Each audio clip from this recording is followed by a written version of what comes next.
Il-kunċert Classics Under the Stars għal din is-sena ser jittella nhar il-ħamis 27 ta' Lulju fil-Palazz tal-Grigenti Siġġiewi. Ħabbret dan iċ-Chairperson ta' Marigold Foundation Michelle Muscat waqt konferenza tal-aħbarijiet fl-istess palazz. Bħal kull sena dan il-kunċert ikun bxejn iżda jinġabru donazzjonijiet għal santwarji tal-annimali. U għaddin is-sena wkoll qegħdin niġbru biex il-flus li niġbru jmorru għas-santwarji diversi li jieħdu ħsieb l-annimali.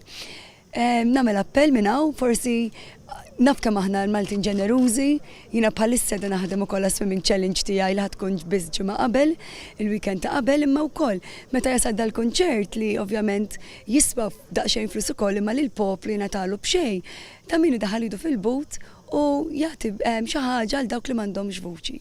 Il-kunċert ser jara l-parteċipazzjoni sħiħa tal-Orkestra Nazzjonali li tieħu l-okkażjoni biex permezz ta' dan il-kunċert tagħlaq l-istaġun impenjattiv tagħha ta' matul is-sena, kif jgħid iċ-Chairman Sigmund Mifsud. Huma siltiet klassiċi, siltiet operistiċi li jduru madwar soprano u madwar tenur, imma bl-idea li jkunu siltiet popolari li kif ħajsimgħu minn żgur ħajrelataw magħhom. Din is-sena l-kunċert se jkun taħt id-direzzjoni ta' Ernest Host, konduttur ta' fama internazzjonali, għalkemm it-talent lokali ma jonqosx. Konna qegħdin ġewwa Vienna, diskutejna mal-producer hemmhekk kif inkomplu niżviluppaw il-kollaborazzjoni flimkien u propjament deċidejna li nagħtuh dan il-kunċert. Biss però qed nagħtu spazju wkoll il-tenur żagħżugħ Malti Alan Xiberras li kelli l-okkażjoni li nisimgħu ftit xhur ilu u nista' ngħid li kont impressjonatu żgur li ħafna nies li ħajjiġu ħajapprezzaw it-talent tiegħu.